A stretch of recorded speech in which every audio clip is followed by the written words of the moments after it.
extra big welcome to the ladies with the rose headdresses. Yes. It's very The Frida headdresses Kahlo. are beautiful. Just wanted to point that out. Is there a reason Is that a for them? Frida Kahlo reference? Oh, Frida Kahlo. Oh, wow. How wonderful. You need the Oh, eyebrow. wonderful. Where's the eyebrow? The unibrow that she had, yeah. She had that. Yeah. Well, you look great. It looked great. I looked over and it was like, Rosa! Yeah, very cute. My 11th, 12th, 11th. Yeah, I've been here a long time. Long time. So we're going to go from that to this. You know, this is a headline that's become way too common in our country. Reportedly, 2 students opened fire at a STEM school, Highlines Ranch in Colorado, killing 1 person and injuring 8. Now, details are still coming in, and we're probably going to talk a little bit more about this later on in the show with Dr. Jill Biden, who's been an educator for her entire career. So we'll talk about that, but we're going to change once again and talk about this. Okay. An epic topic, I feel. The New York Times is reporting that guy in the White House who maybe pretended to write The Art of the Deal back in 1987, actually lost more than $1 billion between 1985 and 1994, and didn't pay a dime in taxes for 8 out of those 10 years. Now, he's tweeting that it's a fake news hit job and that he was entitled to massive write-offs and renegotiations with banks. And I mean, my question is, could anyone here get away with doing that? You know, when he first got elected and I was kvetching about the fact that he had not paid any taxes, I said, you know, my mother used to sit at her table and try to figure out how to pay those taxes and get. I mean, every year she worked her tail off. My mom did.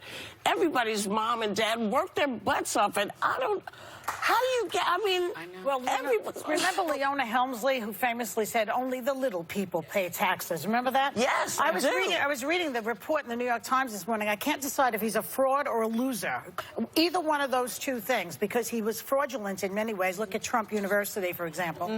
And he also lost over $1 billion. And then one interesting point popped out at me, too, actually. One was that his father, Fred, never lost any money except when he invested in one of Trump's projects, one of his son's apartment buildings. Then Fred even lost money. And the other one is that there's a missing money. There's missing 53. Somebody gave him $53 million at one point. So he was in the not the red, the black. Yeah. Who gave him that money? Where'd that money come from? It doesn't even matter. This guy didn't pay any taxes for it. How do you get away with not paying? I'm sorry. I'm pissed. I'm pissed. I mean, maybe his base will resent that now. I don't know. Well, but there was a lady here the other day who was talking about the fact that she has a little space, and she and her husband have a place in Chicago, and they rent it out, and you know, they usually get a little money back, and they take the family on a tiny little vacation. Nothing huge. She said not only did she not getting anything back, that's right, but she can't go on vacation because she got to pay them now.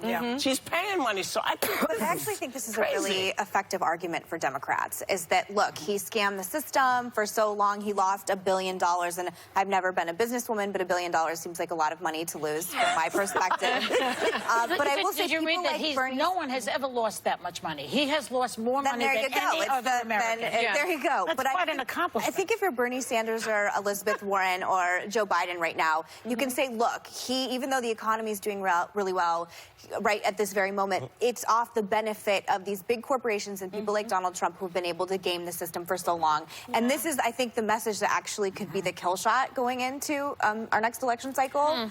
I just wonder, will his base care? Because the economy is doing well, and he's being credited.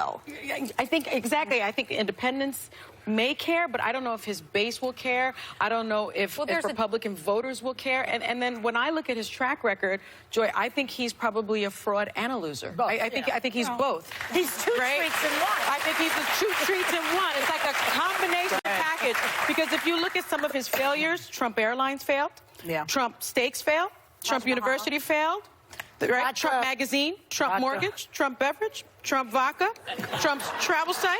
But you know what? Trump casinos? I don't mind a failure. I don't mind a failure. I don't mind a failure. I mind a scam. I mind a Yeah. scam. Yeah. And the scam is what's really Yeah, pissing that's me the off. fraud And I part. think But let me just, go ahead. if you look at the bigger picture, you could have been sitting on your butt for 10 years ordering clothes on Amazon and lose less money than he did in those 10 years, right? So the money that he got from his dad, if he just let it sit and do absolutely nothing with it and just maybe invested it, he would have done better than actually. But he's an aggressive losing that loser. money. But Yes. here's the other thing I would say on a personal note with Trump is this hits him more than anything else. Yes. This is where his insecurity lies. That's why he's tweeting about it, because And he that's is why he didn't want to the show art of anybody. the deal. Final pinpoint Yeah. on that, when he was roasted by Comedy Central, the only rule was you couldn't make fun of him not His having money. as much money. Yeah. That's the only That's, thing. really, that's the thing that really Yeah. triggered It does. him It with gets Rosie him. O'Donnell. Remember the day that she went off on him? And is that why we can't see his taxes? Probably. Well, Or his grades. you know, You know what I would say to the Trump voter? You got- I want to ask the Trump voter one question. Would you let him invest your money? well, That's I a mean, no if you're for me.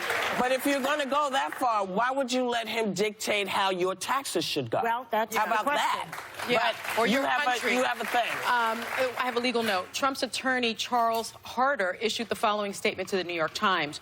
Your statements regarding Trump's tax returns from 30 years ago are highly inaccurate and based upon information that is demonstrably false. Yeah. Any story on this subject that is inaccurate and harms Trump's reputation would be defamatory and actual malice. You are on notice. Well, the IRS begs to differ. I Well, read that also. we'll see if the IRS begs to differ. They do. I mean, isn't Mnuchin in charge of it? Well, now. I'm talking about back then. Facts I'm are just stubborn saying. things, though. Facts They are a sure bitch. are. They come back and bite you right in the booty. We'll be right back. Later.